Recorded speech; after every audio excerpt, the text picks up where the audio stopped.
Et pour répondre concrètement à toutes vos questions, une experte ce matin avec nous, tout sourire, c'est Anaïs Roux, responsable d'antenne Franche-Comté d'une association qui s'appelle Récup et Gamel. Qu'est-ce que c'est que cette association ? Alors c'est une association qui est née en 2014, donc qui est encore assez jeune, et qui est née en fait à Lyon, dans nos voisins en Rhône-Alpes. C'est une association qui a pour objet de lutter contre le gaspillage alimentaire avec différentes actions pour le faire. Le but, c'est de le faire dans la convivialité, avec plaisir, et de transmettre les bons gestes pour pouvoir limiter le gaspillage alimentaire, parce qu'aujourd'hui, ça représente plusieurs tonnes de déchets, 10 millions de tonnes au niveau de l'échelle nationale, 29 kilos par Français. Chaque Français jette 29 kilos de nourriture chez soi. Ouais. Donc il y a vraiment un enjeu de réduction, et nous, notre association, elle vise à réduire cette part d'aliments qui sont jetés. Alors évidemment, on se dit tous, ils sont très gentils, mais au-delà du discours, on va vraiment rentrer dans le concret avec des exemples très pratico-pratiques ensemble en Bourgogne-Franche-Comté. Juste avant, vous me parlez de quelques chiffres, j'en ai d'autres à vous proposer, et vous allez pouvoir constater que ce que dit Anaïs est totalement vrai. Le gaspillage alimentaire, c'est considérable. La preuve en images, regardez. Pourquoi tu jettes cette baguette ? Oh, demain ça sera rassis de toute façon. Savez-vous, chère madame, que pour produire 1 kg de farine, il faut 1000 litres d'eau. En jetant votre baguette, vous gaspillez l'équivalent d'une baignoire d'eau. Et on ne vous parle pas de l'énergie qu'il a fallu pour la cuire, la transporter, etc. En moyenne, les ingrédients d'un malheureux yaourt à la fraise ont parcouru 9000 km. Si. Le gaspillage alimentaire, c'est énorme. 1,3 milliard de tonnes de nourriture est jetée chaque année dans le monde, soit un tiers des aliments produits. Et le consommateur est de loin le premier gaspilleur. Sur les 79 kilos annuels de déchets alimentaires d'un foyer français, 20 kilos pourraient éviter la poubelle. Sur ces 20 kilos, 13 sont des restes de repas, des fruits et légumes, et 7 kilos des produits même pas déballés. Au quotidien, éviter le gâchis passe par une série de gestes parfois tout bêtes. Pour bien cibler ses besoins, faites une liste de courses et achetez en vrac. Passez-vous des promos chocs avec 3 fois plus de produits que nécessaire. Et pour éviter d'oublier le fond du frigo, mettez les aliments les plus anciens en évidence.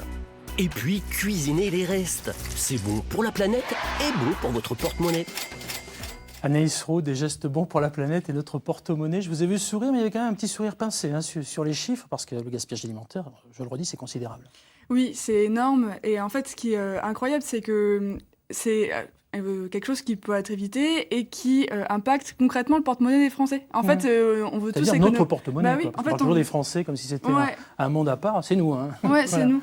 Et en fait, on veut toujours se faire tous des économies, mais des fois, on le fait de manière complètement illogique, c'est-à-dire qu'on va aller acheter des produits en quantité avec des promos, etc.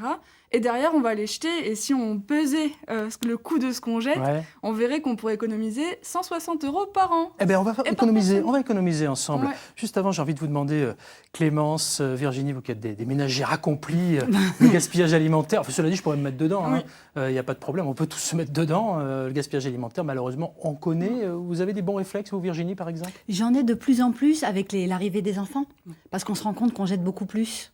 Mais vous allez voir... Ça, c'est pas le bon réflexe de jeter. Non, mais parce qu'on se rend compte à quel point on jette, et on ne s'en rend pas compte. De fait, quand il y a quelqu'un de plus dans le foyer, on se rend compte de ce qui arrive et qui s'en va, et sans avoir été consommé. Ça va un peu trop vite. Oui, mais bien sûr. Clémence, vous avez une astuce pour éviter ça ? Alors, j'en ai plusieurs. Il y en a une qu'on aime bien à la maison. En fait, c'est souvent les bananes. Quand il en reste 2 qui deviennent toutes noires et tout, on fait un banana bread. Un banana bread. Ouais. C'est un pain à la banane, c'est ça ? Oui, et il faut justement que la banane soit hyper mûre, qu'il soit même quasiment noir pour que ça ait du goût. Donc ça, c'est voilà. Ouais, il y a justement un atelier chez vous, j'ai regardé sur l'association Récup et Gamel, un atelier qui s'appelle Transformation des produits moches. Des produits moches, on en a quelques-uns sur le plateau, là, volontairement, parce qu'il y en a qui se disent mais il faudra exprès de nous montrer des produits bizarres. Non. Il y a des ateliers où on apprend, par exemple, sur des restes de butternut, sur des restes de pain, expliquez-nous. Alors, avec l'association, on met en place effectivement des ateliers où on va cuisiner à partir de produits qui auraient dû être jetés. Donc, on a différentes actions. On a des ateliers de transformation où là, le but, c'est de produire des produits. Là, on en a ramené quelques échantillons. C'est plutôt des bocaux qu'on va travailler à partir de produits qui devraient être jetés, soit parce qu'ils sont abîmés. Donc, ça peut être une partie du produit qui est abîmé, notamment l'été, avec la chaleur. Les fruits et légumes se dégradent plus vite. Et du coup, nos distributeurs, donc les producteurs ou distributeurs, ont de la perte. Et donc, nous, on récupère ces produits qui auraient dû être jetés et on en fait des confitures, des chutneys, des pickles et tout type de recettes qui peuvent se conserver jusqu'à 2 ans, ce qui permet de sauver cette production. Je vais donner l'adresse internet pour retrouver toutes ces recettes Ouais. parce qu'on n'aura pas la prétention de toutes les donner. En revanche, on peut vous écouter, à vous qui êtes de l'autre côté du poste, c'est l'interactivité 0805 383 383. Je vous propose, mesdemoiselles, mesdames, d'écouter les solutions d'Anthony. C'est un blogueur culinaire. C'est pour jeter le moins possible finalement la nourriture, donc ça nous intéresse. On parle de gaspillage alimentaire ce matin. Pour lutter contre le gaspillage alimentaire, l'astuce primordiale pour moi, c'est de m'organiser. Je mets en place mes menus de la semaine. Quand je fais mes courses, j'achète que le strict nécessaire. Et donc, du coup, j'ai beaucoup moins de risques de jeter. Je fais attention aux dates de péremption, parce que la plupart des produits peuvent être consommés bien plus tard que ce qu'on imagine et ce qui est écrit sur la boîte. J'achète en vrac pour acheter que la quantité nécessaire aussi.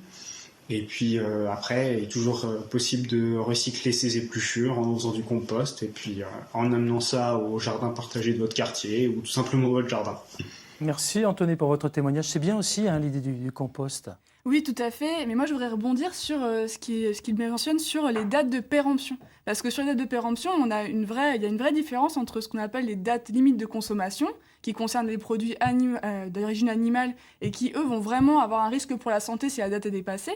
Et il y a les dates de durabilité minimale qui vont, par exemple, impacter le chocolat, certains produits transformés, et qui, elles, n'ont pas de risque pour la santé si elles sont dépassées. Et souvent, la petite différence, c'est si il y a marqué à consommer de préférence avant le, de préférence, ça veut bien dire que c'est pas parce qu'on dépasse la date qu'en fait c'est plus mangeable. Oui, on en a beaucoup parlé sur la polémique à propos des yaourts. Oui. 0805 383 383. Vous avez souhaité nous faire partager vos trucs et astuces. C'est le cas au quotidien. J'ai envie de vous dire bonjour. Et puis on vous écoute tout simplement. Salut, c'est Christopher, je suis le fondateur d'une plateforme d'information sur le gaspillage alimentaire et je vais vous présenter 2 astuces toutes simples à faire à la maison pour lutter contre le gaspillage. La première, c'est le sac à pain. Voilà, c'est tout simple, sac à pain en coton. Il me permet de garder le pain 1 ou 2 jours de plus et puis si jamais il me reste des croûtons, je les garde au fond et j'en fais de la chapelure ou de la farine pour faire des petits gâteaux. Et justement, gâteau, deuxième astuce, la boîte à gâteaux. Je garde mes gâteaux bien secs, pas trop mous. Et puis ça incite à les acheter en vrac ou les faire maison. Vive l'anti-gaspi. Le sac à pain et la boîte à gâteaux. Merci Christopher pour ces très bons plans laissés sur notre ligne interactive. Je vais vous rappeler le téléphone d'ici quelques secondes. Je vous vois sourire parce qu'il y a plein d'autres bons plans.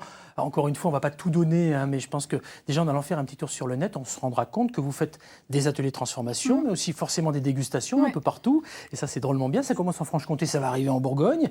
Et je l'espère sur la France entière, parce que ça a démarré à Lyon. Puis il y a des formations justement pour apprendre à conserver nos aliments notamment. Tout à fait. On fait des ateliers bocaux où là, vous pouvez vous inscrire et on apprend différentes techniques de conservation à travers des bocaux. En fait, on peut conserver de 1000 manières. On peut conserver au sucre, c'est la confiture. On peut conserver au vinaigre, c'est par exemple ce qu'on a avec les cornichons du commerce qui sont conservés dans le vinaigre. On peut conserver au sel.